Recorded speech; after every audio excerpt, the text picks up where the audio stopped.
Hər vaxtınız xeyir. Bugün seriyamıza qaldığımız yerdən davam edirik. Keçən dərs biz ümumi olaraq fayl explorerimizdən və dosyaların üzərində bəzi funksiyalarımızdan danışmışdıq. Yəni dosyaları kopyalamaq olsun, kəsmək olsun, yapışdırmaq olsun. Bugün isə settings bölməsindən danışacağıq. Yaxşı, bəs settings bölməsi nədir? Settings ümumiyyətlə kompüterimizin ayarları, yəni parametrlər bölməsidir. Settingsə daxil olmaq üçün starta gəlirəm. Ayarlar və ya settings yaza bilərəm. İndi kompüterin türkçəsi ayarlar, ingiliscədə isə settings yaza bilərsən. Settings yazdım, daxil olurum. Sol hissədə baxın belə bir kateqoriyalarımız verilib və bunlardan mən sadəcə ən vaciblərindən danışacağam.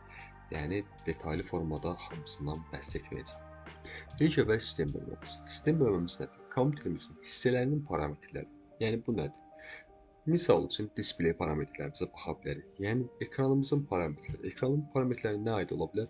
Ekran parlaqlığını azaltmaq və ya çoxaltmaq. Eynilə gecə modumuz, eynilə bizim görünürlük modumuz, yəni burada ekranın nə qədər yaxın və ya nə qədər uzaq olduğunu görə bilərik və ya piksel ölçülərimizi dəyişə bilərik. Və ya burada artıq portrait modda çevirərsək, ekranımız yan çevriləcəkdir. Sistemə qayıdıram. Səs parametrimiz. Səs parametrində var. Əlbəttə ki, səsi buradan azaldıb çoxalda və ya mikrofonun ayarlarımıza baxa bilərik. Eyni formada bu ən çox qarşılaşan problemlərdən biridir. Burada bəzən biz speakerları kompüterə qoşuruq, amma səs kompüterdən çıxır, speakerdən çıxmır. Onu buradan həll edirsiniz. Yəni hansı cihazdan çıxmaq istəyirsinizsə səsinizi, bunu oradan seçirsiniz. Geri gedirəm. Və gəldik notification. Notificationımız nədir? Bizim bildirimlər bölməmiz. Telefonlarımızda olduğu kimi gəlib biz kompüterimizin də bildirimlərini bağlayaq, yəni bütün bildirimlərini bağlayaq. Rahatca etmə moduna ata və ya hər proqramın özel olaraq bildirimlərini bağlaya bilərik ki, bu yan tərəfdə bildirimlər görsənməsin. Gəldik bizim vacib yerlərimizdən biri power və bateri.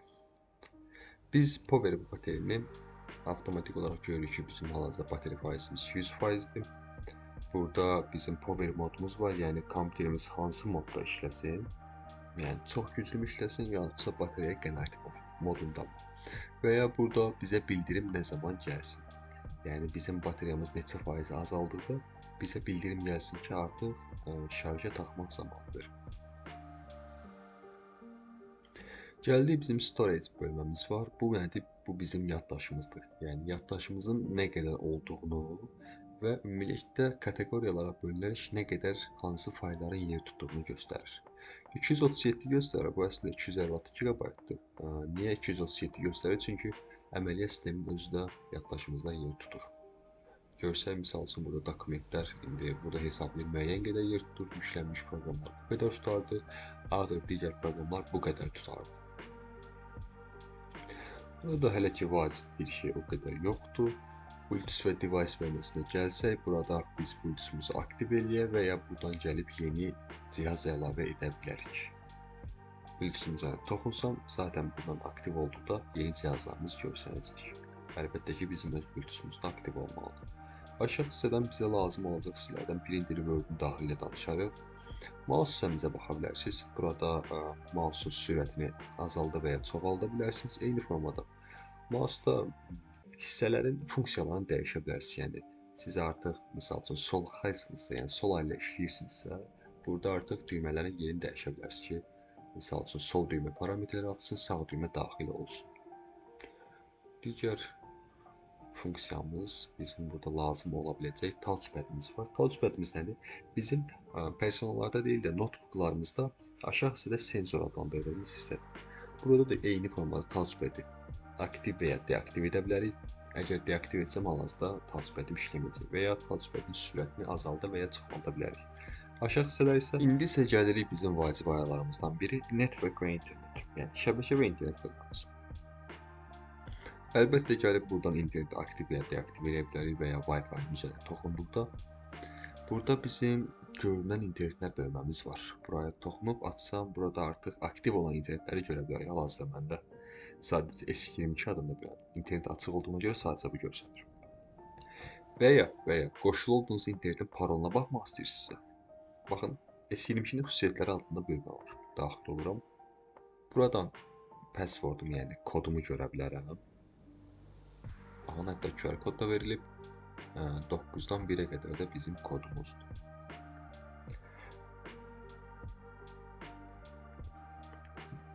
Burada fərqli sizə lazım olacaq bir funksiya yoxdur. Gəlsək, burada mobil hotspotumuz var. Bu nədir? Hal-hazırda bizim kompüterimizin qoşulu olduğu şəbəkəni kompüterimiz modem olaraq şəbəkəni yenidən paylaya bilir. Yəni biz bunu gəlib aktiv etsək. Parametrlərinə daxil olsam, baxın buradan. Adı new wi-fi-dir. 1-dən 8-ə qədər kodu verilir və QR kod da burada yaranır. Əlbəttə ki, biz bunu edit, yəni düzənləyə bilərik. Adını dəyişə və ya kodunu dəyişə bilərik. Artıq mən digər cihazlarda baxsam, görərəm ki, bu Wi-Fi kimi paylaşılıb. Amma 8 cihaz limiti var. Yəni 8 cihazdan artıq qoşula bilməz.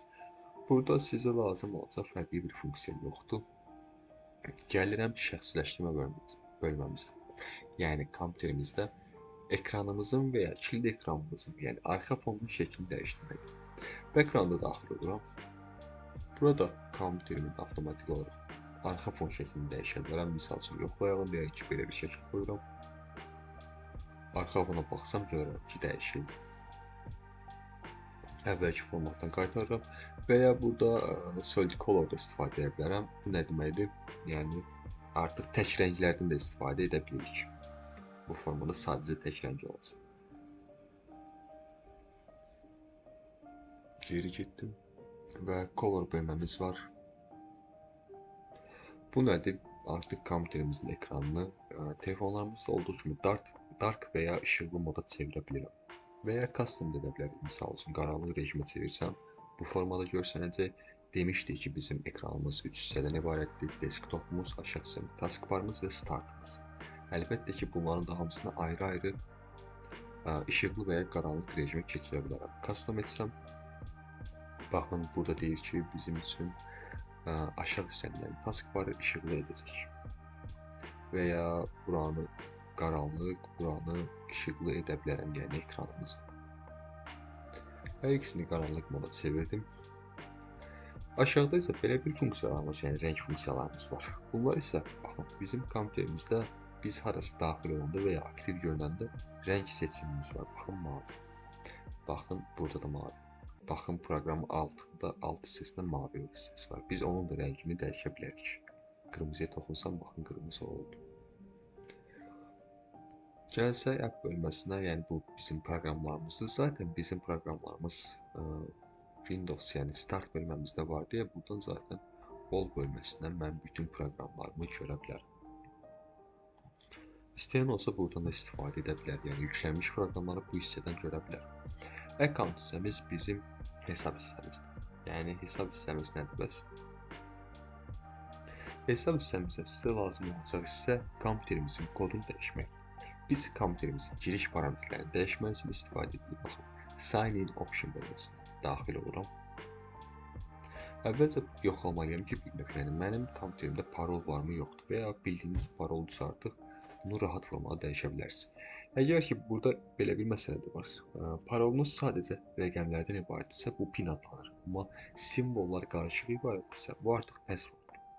Password-a daxil olsaq, baxın, burada change bölməmiz var, yəni dəyiş. Hal-hazır ki, parolumu daxil edirəm. Daha sonra yeni password və təsdiqlənmiş passwordu vurandan sonra, yəni eynisini yazdıqdan sonra bura açar söz yazır. Yəni bizim passwordumuzu bizə nə xatırladır. Next vursam dəyişiləcək. Burada biz kompüterimizi kilitləmək üçün istifadə edirik Windows L düyməsini. Windowsa vurub saxlayırıq və L düyməsinə vursaq. Yəni Windows pəncərə deməkdir, yəni ümumi pəncərəmiz. L hərfi isə lockun kilit versiyasının baş hərfi. Gəlsək time və language bölməsinə. Burada artıq biz kompüterimizin saatını, görünüş formatını və dilini dəyişə bilirik. Date və time bölməsində biz gəlib avtomatik olaraq, sizdə çox vaxt bu avtomatik olacaq.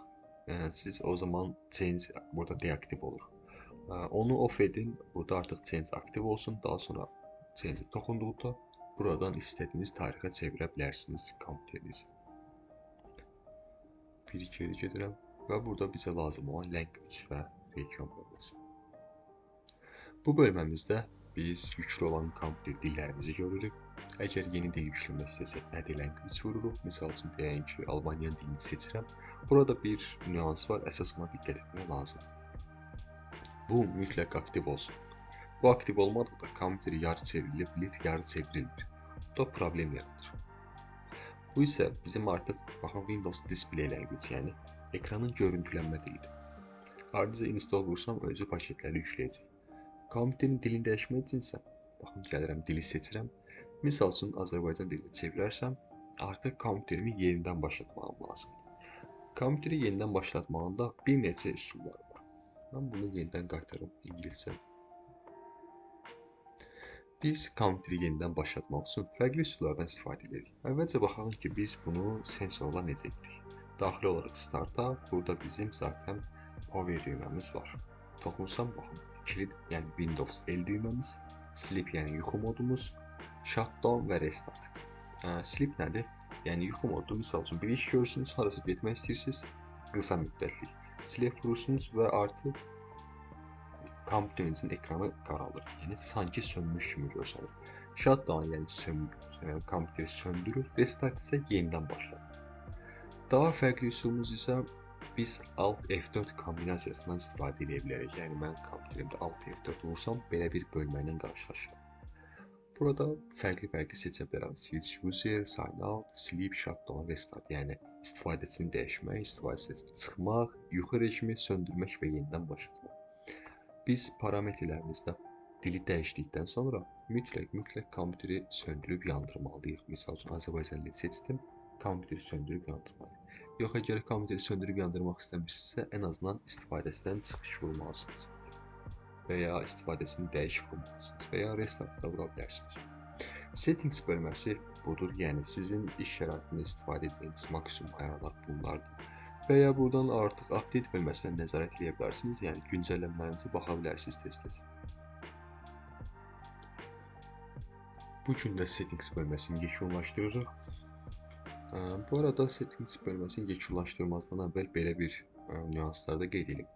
Ayarlardan etdiyimiz parametrlərin ən vaciblərini biz zaten burada taskbarımızda qısa funksiyalardan, redaktor panelindən idarə edə bilirik.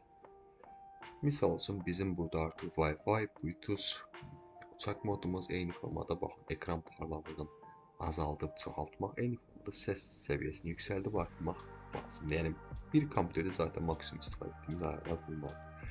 Və ya aşağı hissədə belə bir parametrlərdən istifadə edə bilərik. Baxın, internet paylaşmaq və gecə rejimimiz də var burada. Və ya klaviaturun dilini dəyişmək istəyirsiniz. Klaviaturun dilini dəyişmək üçün fərqli kombinasiyalarımız var. Alt Shift, baxın bu hissəyə diqqət edin. Alt Shift ilə dəyişə bilirəm və ya Shift Alt-la dəyişə bilirəm.